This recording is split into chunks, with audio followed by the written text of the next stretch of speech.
Oke, selamat siang semuanya. Mohon maaf untuk pertemuan kali ini kita online karena memang dari kemarin badan saya benar-benar berantakan. Jadi mohon maaf, hari ini kita online dulu. Nah, kalau di pertemuan pertama kita bahas tentang apa itu Python, bedanya apa dengan bahasa C, dan juga platform-platform yang bisa kita gunakan.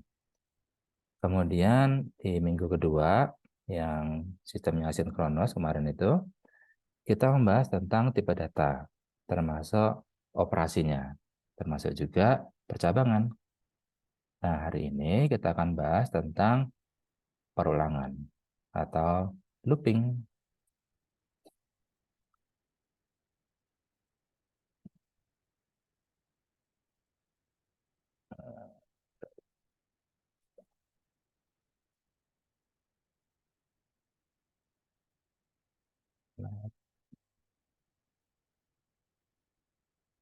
Namanya week 3, week 2, week 1, 6, 5, 4, ya, 3.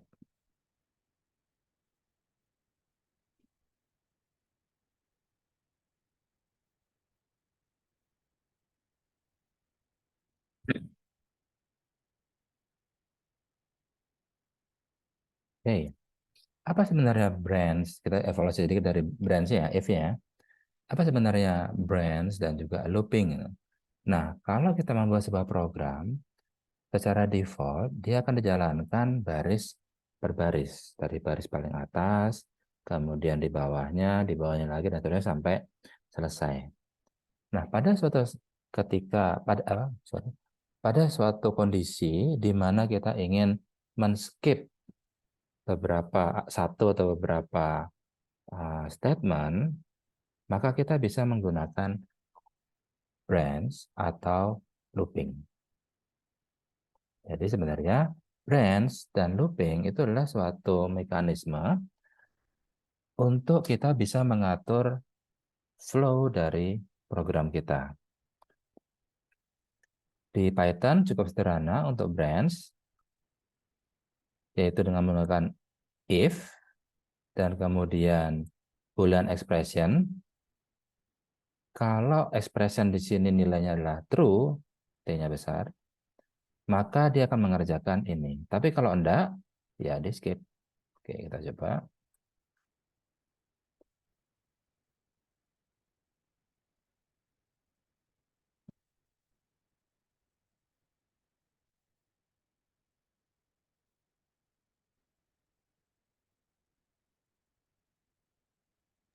Permisi Pak, mau nanya Pak. Ya, silakan. Gimana? Berarti kalau if di Python itu nggak jauh beda dari bahasa C ya? Dengan bahasa, ya, cuma beda sintaks saja. Kalau di bahasa C, dia tidak mengenal ada kolon di sini titik dua, tapi menggunakan kurung kurawal kan. If true, kurung kurawal buka, statement, statement, statement, contoh kurung kurawal tutup. Nah, kalau di bahasa Python, kurung kurawal nggak ada, kita menggunakan kolon titik dua untuk menunjukkan bahwa ini adalah statement untuk if-nya. Nah, setelahnya baru adalah statement, statement, statement, dan seterusnya. Jadi, di bahasa Python kita tidak mengenal kurung kurawal. Nah, untuk menentukan atau memberitahu kepada interpreternya Python bahwa ini loh statement-statement yang harus dikerjakan kalau true. Nah, itu berarti statement di sini harus kita bikin dalam satu indentasi yang sama. Contohnya seperti ini. Print, oke misalnya. Terus print lagi, seperti ini ya. Kita coba jalankan. Seperti ini. Jadi dia akan menjalankan 3 statement ini. Kalau dia true. Tapi kalau misalnya ini saya geser, maka dia akan menghasilkan error. Error identasi. Karena dia bingung. Ini satu blok atau beda blok. Kalau satu blok, tolong identitasnya dibikin sama. Ini identitasnya beda. Yang atas 2 spasi, yang bawah 1, 2, 3 spasi. Maka di Python, indentasi itu sangat penting. Kalau misalnya dibawa ke sini, gimana? Sama aja. Dia akan mengerjakan ketiganya. Kenapa? Karena dia akan mengerjakan ini karena true.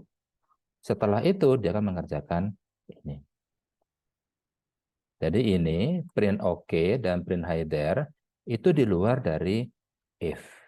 Kita coba ya, yang ini saya ganti menjadi false. Maka statement yang pertama nggak akan di print karena dia false. Tapi tetap ngeprint yang print OK, print hidden. Tapi kalau ini saya geser, 1, 2. 1, 2. Jadi dia memiliki identitas yang sama. Berarti dia ada dalam satu blok. Kan nggak ada di print. Karena false, dia nggak ngerjain ini, nggak ngerjain ini, dan juga nggak ngerjain ini. Oke, seperti itu ya.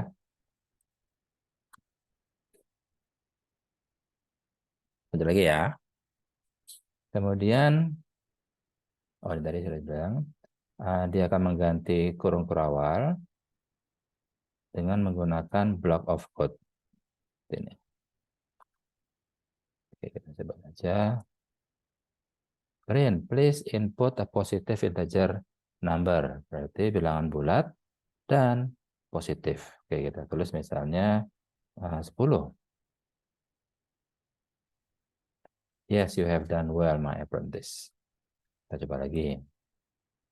Berarti karena tadi 10, maka dia apakah 10 lebih daripada 0? True. Karena true, maka dia akan mengerjakan yang ini. Yang ini langsung di skip. Begitu ketemu ada yang true, kerjakan, langsung keluar. Coba ini minus 10 misalnya. Maka dia nggak bilang, kan udah tak bilangin, pakai apa masukkan bilangan positif. Ini bilangan negatif, seperti itu. Oke. Kemudian contoh berikutnya, menu 1 addition 2 subtraction. Mau yang mana nih menunya? Oke, kita coba addition 1. Terus A sama dengan misalnya 10. B sama dengan 15. Maka hasilnya adalah A tambah B sama dengan 25. Jadi pertama adalah nanya mau ngapain? Mau jumlah atau mau mengurang? Subtract. Misalnya tadi kita addition kan, penjumlahan. Maka kemudian ditanya A-nya berapa? B-nya berapa? Setelah itu baru diproses.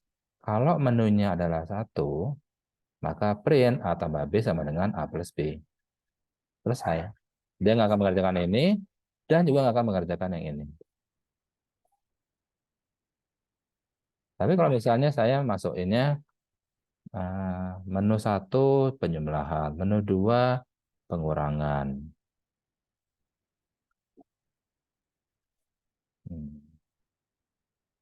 Tapi saya masukin misalnya 3. Maka dia nggak akan nanya. Tetap nanya ya. A nanya, B nanya, tapi habis itu thank you aja. Kayak misalnya 10, 20, udah. Dia nggak akan menjumlah atau mengurangi. Cuma bilang thank you aja. Seperti ini. Oke. Oke, itu untuk yang branch. Branch kita bahas di minggu kemarin. Sebentar ya, cuma itu rekaman kan. Dan sebenarnya pas yang di rekaman kemarin sudah lebih komplit sih ininya. Contoh-contohnya. Nah, sekarang kita coba masuk ke yang loop. Nah, loop atau perulangan atau iterasi di Python hanya ada 2, for dan while. Nah, kalau di bahasa C, for itu akan menggunakan format yang seperti ini. For I sama dengan 0, I kurang dari 10, I sama dengan I plus 1. Seperti ini kan kalau bahasa C kan. Yang pertama, angka pertama adalah angka awal. Kemudian pengecekannya, maksudnya kerjakan statement-statement di dalam for ini sepanjang I-nya masih di bawah 10. Kemudian I ditambah 1. Jadi I pertama 0. Apakah 0 kurang dari 10? True, kerjakan. Lanjut. I tambah 1 sekarang, jadi I 1. Apakah 1 kurang dari 10? Masih true, kerjakan. Lanjut lagi, sekarang I tambah 1 lagi, jadi 2. Apakah 2 kurang dari 10? Masih true, kerjakan lagi, dan seterusnya. Nah, sintaks seperti ini ditiru oleh Python juga. Di Python, kita tidak menggunakan sintaks I sama dengan 0, I kurang dari 10, tapi kita menggunakan fungsi range. Range adalah sebuah fungsi yang akan memberikan kita sebuah cacahan nilai atau sekuen. Contoh misalnya range 10 misalnya. Maka dia akan memberikan nilai cacahan mulai dari 0, 1, 2, 3, 4, 5, 6, 7, 8, 9. Yang penting kurang dari 10. Oke, kita coba aja ya. Mau nanya Pak, Yup, silakan. kan kalau tadi kan di for itu I sama dengan 0. Hmm. Kalau misalkan kita buat variabel dulu, dan di Hmm. situ I-nya sama dengan nilai variabel yang udah kita bikin itu bisa nggak Pak? Nah, belum nangkap ceritanya. Gimana maksudnya? Jadi kan I-nya, misalkan kita buat variabel di hmm. atas. Nah, Ini nanti bahasa variabel di C atas berarti? misalkan, kenapa Pak? Bahasa C? Bahasa Python, Python. Oh, Python, Nah, oke. Hmm. misalkan kita buat A itu sama dengan 10. Nah, nanti Hmm. di for-nya itu I sama dengan A, terus yang lainnya itu bisa nggak Pak? Bisa jalan nggak Pak? Bentar, saya masih belum nangkap. Jadi komennya gimana? Komennya apa? Statementnya? Jadi for I sama dengan For I A sama sama dengan dengan A, A. terus Terus misalkan sama kayak di atas gitu, I lebih kecil dari berapa gitu. oh, kalau di oke, cara paling mudah adalah mencoba. Kita coba aja. Jadi for I sama dengan 0, seperti ini maksudnya ya. Ya, Kayak gini. gini, jadi apa? Eh, Hmm. jadi misalkan kita buat variabel dulu. Nah, nanti di Hmm. dalam for-nya itu nilai I awalnya itu sama dengan nilai variabel yang ada. Oke, A sama dengan 10. A sama dengan 0 misalnya. Terus for Ya, I sama dengan A, gini ya. A. Ya, iya, Pak. Hmm. Terus, Eh, Misalkan sama apa terus selanjutnya kayak lebih kecil daripada apa daripada 10 oh, terus nggak I bisa.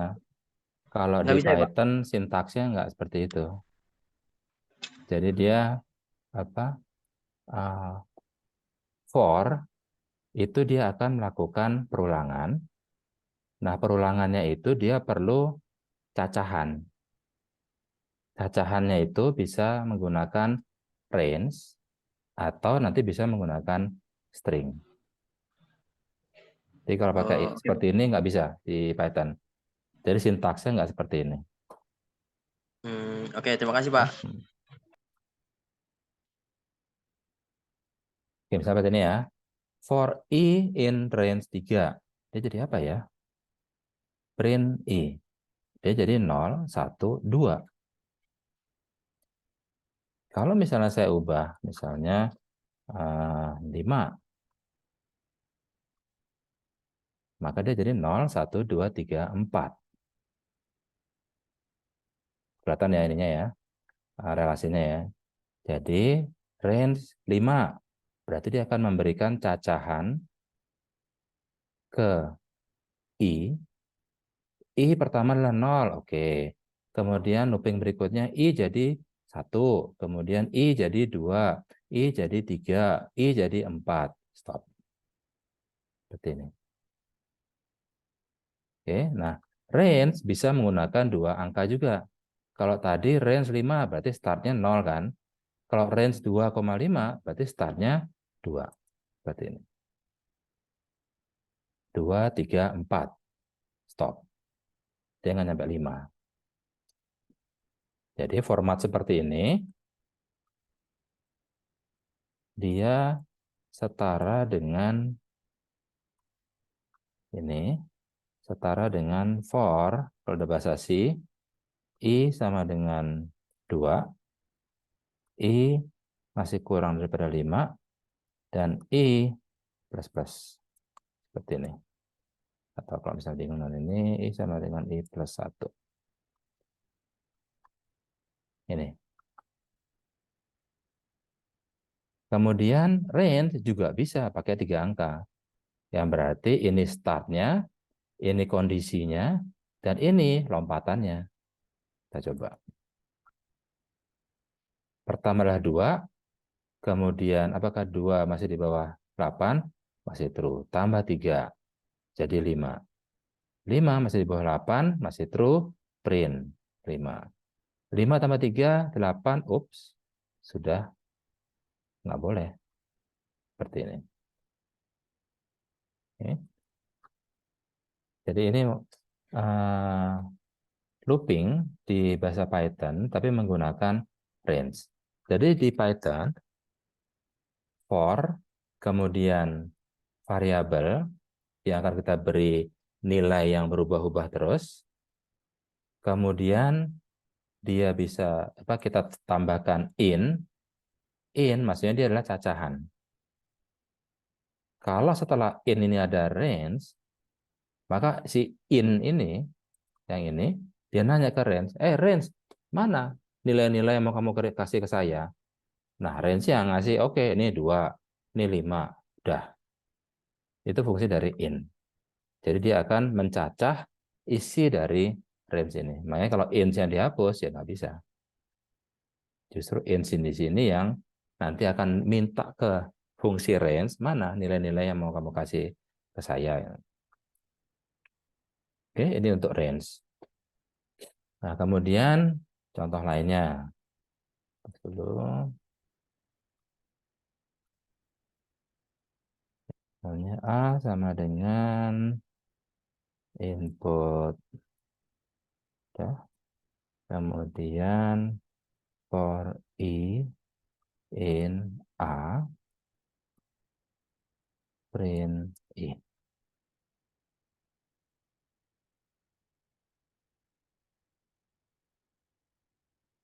Halo kakak,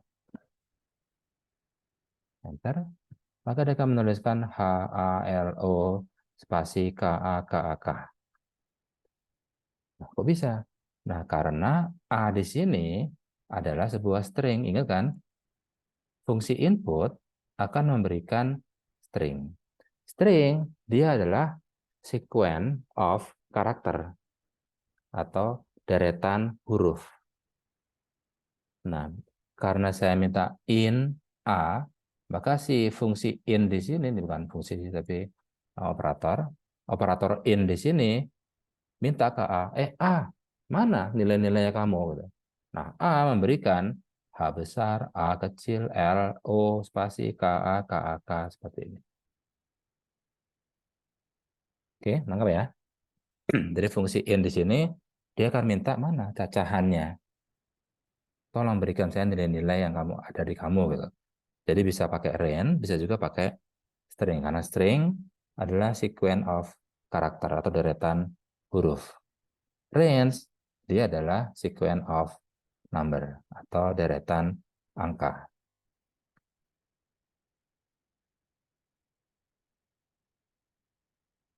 Oke, terus dulu sampai sini untuk yang for, yang menggunakan in range, in range, in range. Tadi ada 3 ini.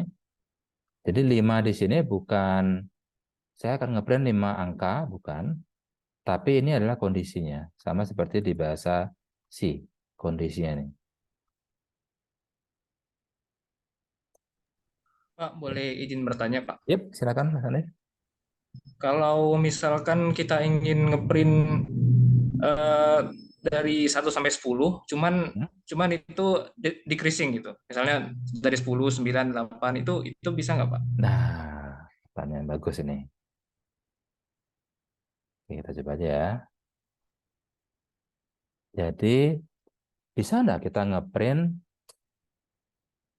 ke bawah? Kalau tadi kan 0, 1, 2, 3, 4. 0, 2, 3, 4. Seperti itu. Tapi kita sekarang mundur. Nah, kalau di bahasa C, sama aja. Di sini kita bisa nulis 10. Ininya sepanjang di atas 5. I kurang 1. Maka dia akan ngeprint 10. I-nya adalah 10, 9, 8, 7, 6. Nah, sama seperti ini. Berarti nilai pertamanya 10. For I in range 10, kayak tadi misalnya 5. Nah, ini 5. Dan, udah. Tanda cuma satu. Dan print.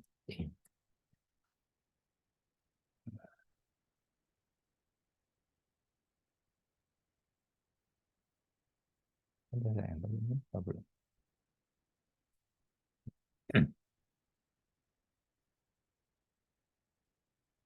ada yang di print. Kira-kira kenapa? Tadi udah ngasih initial value-nya angka pertama 10. Terus ini kan syaratnya. Berarti kan angka ketiganya defaultnya adalah 1. Berarti kita set aja minus 1 di sini. Nah, baru dia akan ngeprint 10, 9, 8, 7, 6. Jadi kita sekarang butuh 3 parameter di fungsi range-nya. Dan parameter ketiganya menentukan mundur. Mundurnya mau berapa? Mau mundur itu 1, atau mau mundur 2,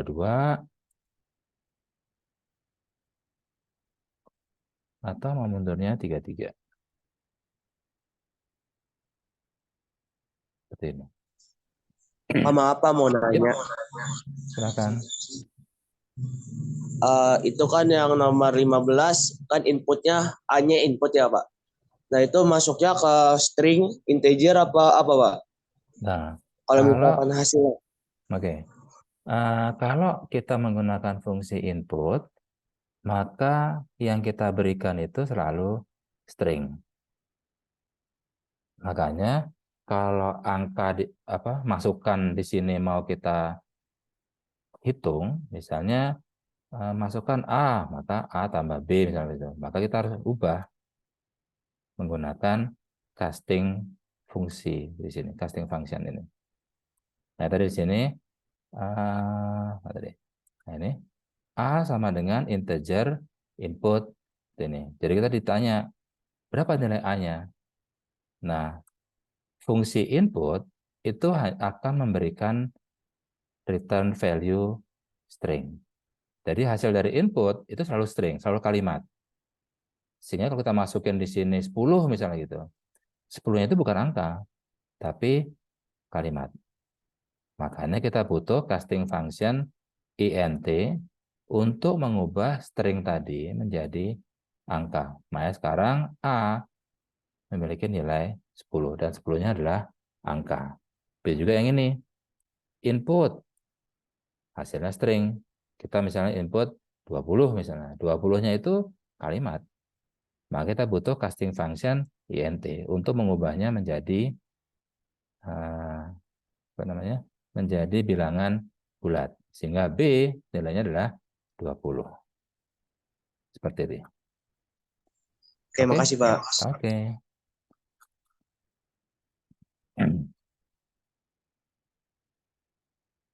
Baik, berarti tadi range bisa memberikan cacahan mundur menggunakan seperti ini, 10, 5, minus 3. Nah, ada satu hal yang perlu perhatikan, misalnya di sini adalah, atau yang ini aja.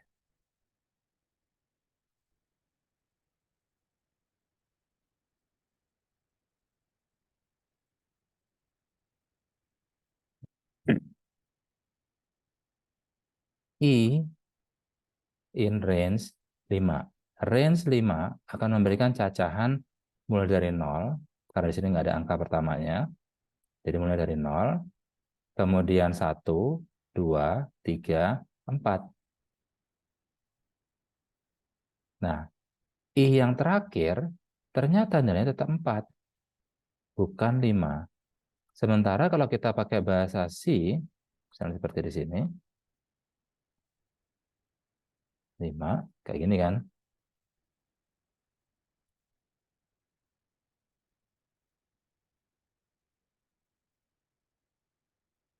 Nah, kalau misalnya seperti ini, maka dia akan ngeprintnya berapa? I pertama adalah 0. Oke, kemudian I 1. Kemudian I ditambah 1 lagi jadi 2. Masih true, di print. Sekarang I jadi 3. 3 masih kurang dari 5, masih true. Berarti print. Oke. Sekarang I jadi 4. Masih true. Maka print. Sekarang I jadi 5. Oh, sudah false. Nggak di print. Tapi nilai I yang terakhir itu adalah 5. Sementara di Python, nilai I terakhir adalah 4. Jadi ini agak beda ya. Antara Python sama C, bedanya di pencacahannya ini. Jadi kalau di bahasa C, tambahin dulu, baru cek. Begitu dicek masih dicek false, ya nilainya tetap itu masih 5. Nah, kalau di Python, pada saat dia 4 masih di bawah 5, masih true, print. Terus, harusnya kalau pakai C ditambahkan dari 5, ada 5, udah nggak bisa gitu. Nah, kalau di Python, sebelum dia menambahkan dengan 1 lagi, dia cek. Sekarang I-nya adalah 4. Kalau saya tambahin 1, masih true enggak? Oh, sudah false. Berarti saya nggak akan nambahin dengan 1. Nah, itu bedanya antara Python sama C. Kalau di bahasa C, tambahin dulu, baru cek. Kalau di Python, cek dulu, kalau ditambahin masih true enggak? Kalau false, jangan ditambahin. Makanya I-nya, nilai terakhir tetap 4. Oke, ini untuk yang for. Nah, sekarang untuk yang while. While mirip seperti for, cuma bedanya apa sih for sama while? For kita gunakan kalau jumlah iterasi itu sudah kita ketahui. Misalnya, saya ingin menjumlahkan angka dari 0 sampai 10. Oke, 0 tambah 1, 1. 1 tambah 2, 3. Kemudian 3 tambah 3, 6. 6 tambah 4, 10. 10 tambah 5, 15, dan seterusnya. Tapi jumlah iterasi sudah pasti kan? Yaitu dari 0 sampai 10. Nah, kalau jumlah iterasi sudah kita ketahui, lebih mudah menggunakan for. Memang lebih efisien menggunakan for. Sementara while itu akan kita gunakan kalau jumlah iterasinya kita tidak tahu. Bisa sekali iterasi, bisa 2 kali, bisa 3 kali, dan seterusnya. Tergantung banyak hal. Atau misalnya seperti ini. I kita kasih nilai 0. Ketika I masih di bawah 3, I sama dengan 0, 0 kurang dari 3, true. While true, maka print I. Maka dia akan ngeprint I 0, tambahin 1. Tambahin 1, dan seterusnya. Kita coba aja. Dia jadi 0, 1, 2. Nah, kita coba sekarang. Berapa nilai terakhir dari I?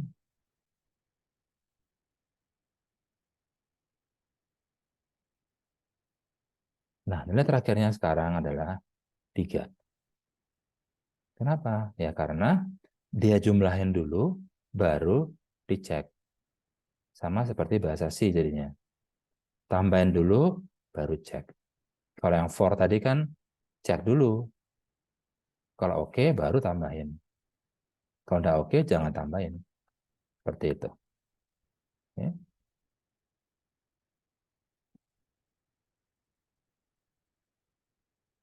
Sekarang gimana kalau misalnya seperti ini? I-nya 2, sepanjang 2 kurang dari 5, print I. Maka dia 2, 3, 4. Berapa nilai I terakhir? 5. Oke. Dan yang terakhir, I sama dengan 2. Ketika apa?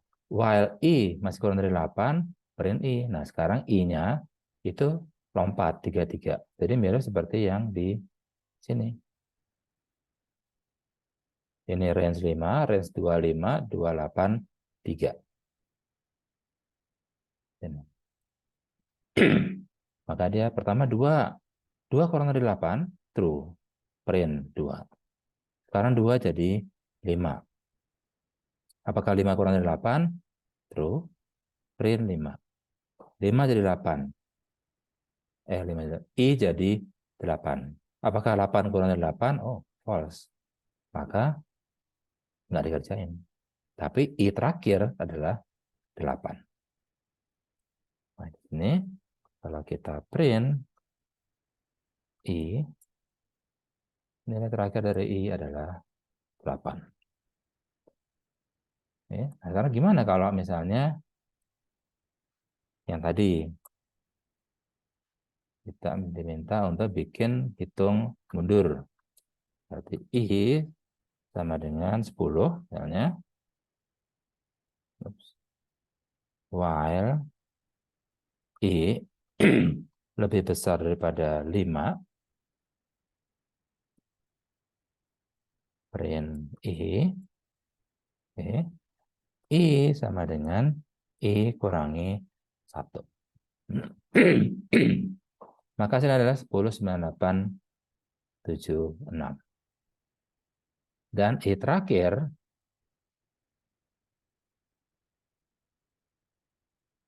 adalah 5. Seperti ini.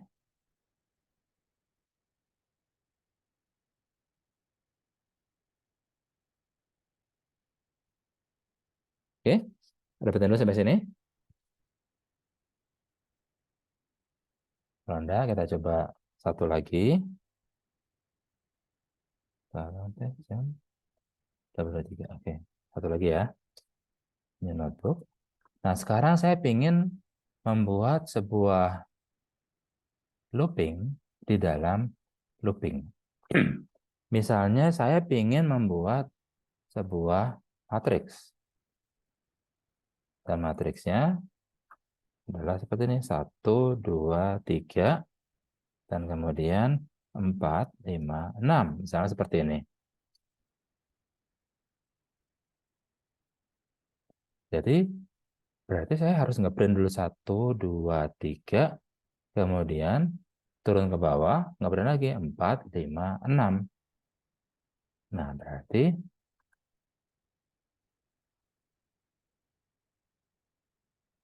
gimana caranya saya bisa melakukan printing 2 dimensi ini gitu. Nah, kalau kita perhatikan di sini sebagai manusia, pada saat kita diminta untuk menuliskan matriks ini, apa yang kita lakukan? Pertama, kita nulis 1,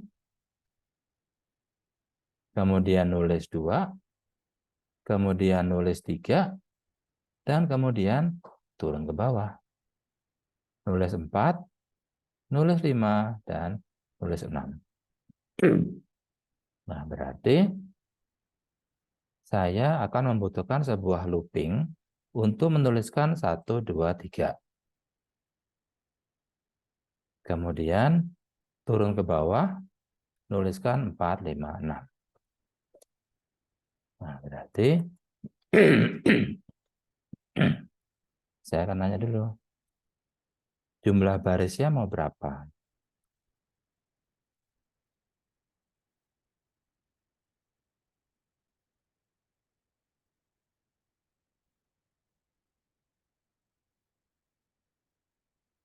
Kemudian jumlah kolomnya mau berapa?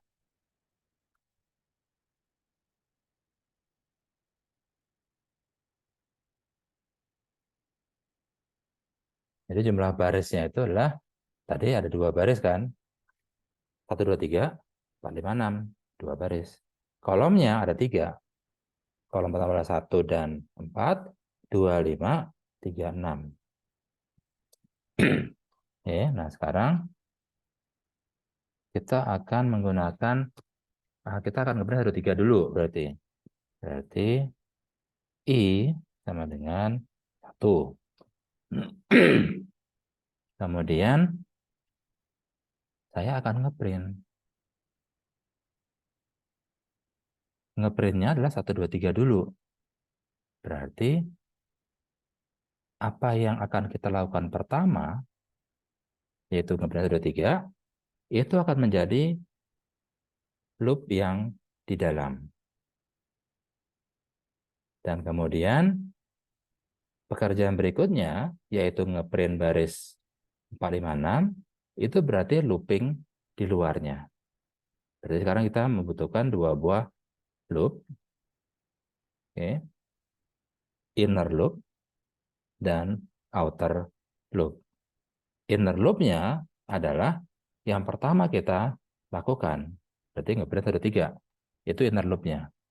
Berarti for I maaf, in range baris.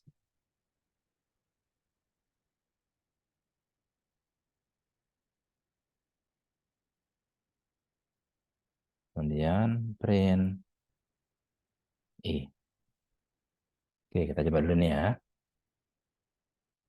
Maka dia akan menghasilkan,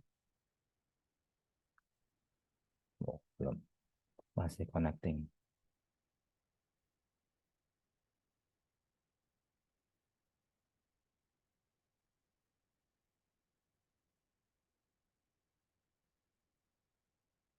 Oke, jumlah baris tadi ada 2. Jumlah kolomnya ada 3. Maka saya akan ngeprint 0 dan 1. Kemudian dari 0. Oh, karena kita tadi range-nya hanya menggunakan 1 angka. Jadi start-nya adalah dari 0. Berarti di sini harus kita kasih 1, baris tambah 1, misalnya seperti ini. 2,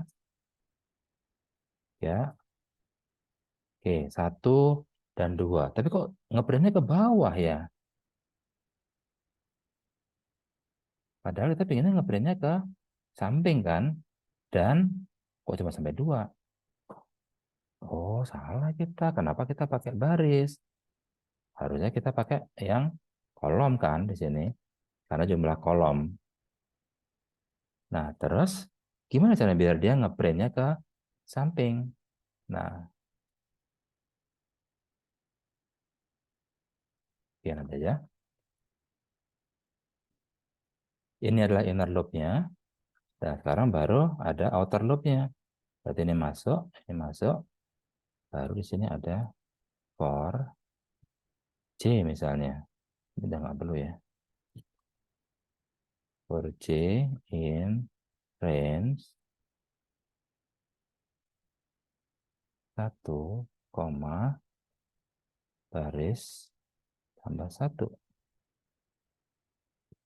Seperti ini.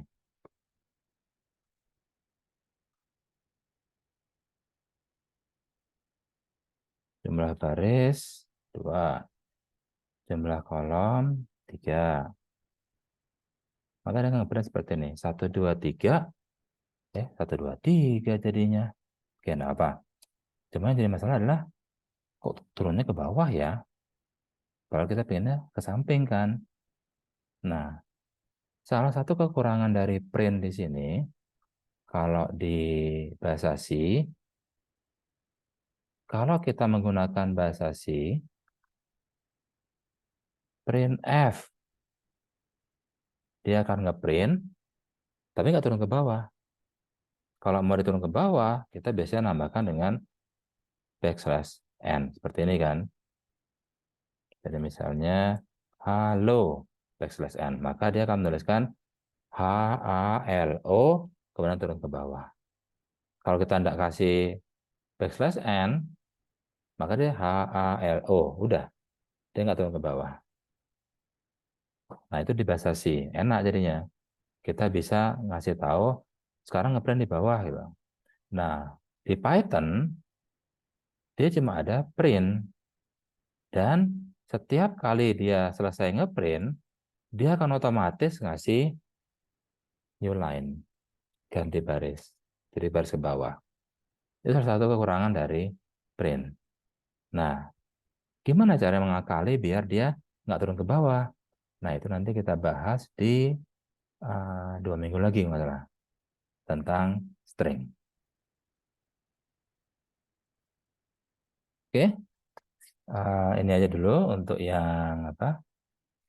Oh ya, meskipun banyak masih ini ya, masih minggu depan, 2 minggu lagi, dikasih sekarang aja, yaitu dengan menggunakan fungsi n. Seperti ini. 2, 3. Jadi seperti ini. Fungsi dari n di sini itu adalah untuk mereplace \n. Jadi di Python, pada saat kita ngeprint, dia otomatis akan diinsert new line, sehingga dia akan turun ke bawah. Nah, untuk mengganti new line tadi, kita gunakan n. Jadi, kita bilang dengan menggunakan n ini, bilang ke print, print, setelah ngeprint i, jangan kasih new line, tapi empty aja, seperti ini. Maka dia nggak jadi new line, tapi ngeprint ke samping. Nah, cuma masalah di sini 1, 2, 3, 1, 2, 3 jadinya. Berarti kita harus memberikan new line pada saat dia 1, 2, 3 new line. Nah, 1, 2, 3 terjadi setelah inner loop. Ini adalah loop yang menuliskan 1, 2, 3 yang pertama ini. Maka saya harus menuliskan new line setelah dia selesai ngeprint 1, 2, 3. Maka saya akan nulis di sini print. Udah, gini aja. Kita coba aja. 2, 3. 1, 2, 3, 1, 2, 3.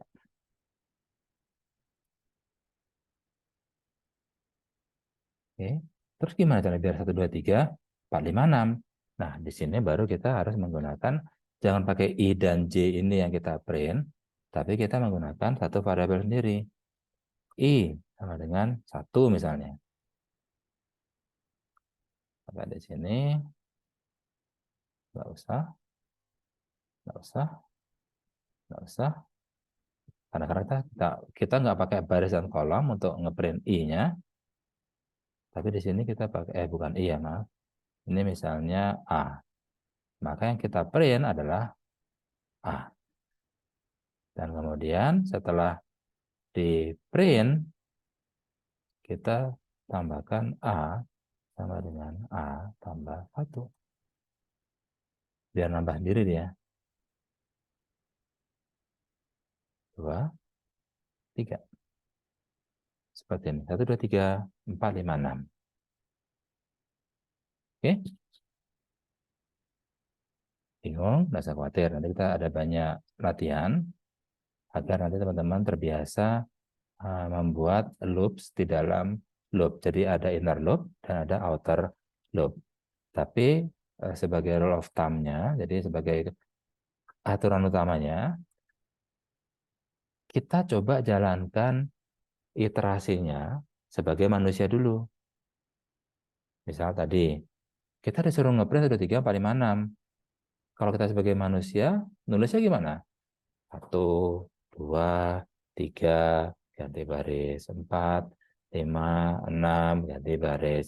7, 8, 9, dan seterusnya.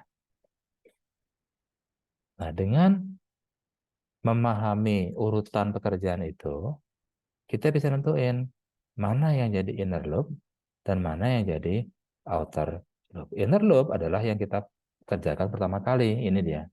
Ini kan inner loop-nya nih. Yaitu nulis 1, 2, 3. Baru setelah itu outer loop-nya ganti baris. Oke, kita coba lagi. Satu kali lagi ya. Kita coba. Sekarang misalnya kita banyain. 5 dan jumlah kolomnya adalah 8 misalnya. Seperti 1, 3, 4, 5, 6, 7, 8, 9, 10, 11, 12, 16, 24, dan seterusnya.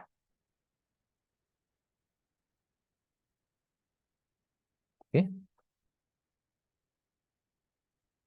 Nah, agak kebayang ya, bahwa kalau di if ada yang namanya nested if, kalau di loop ada nested loop atau loop di dalam loop.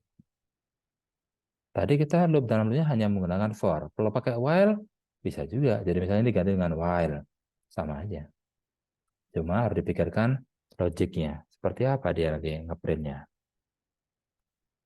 Oke, itu aja dari saya. Kalau ada pertanyaan silakan diajukan di grup. Terima kasih semuanya dan selamat siang. Yang Oh iya, Terima kasih, satu Pak. lagi.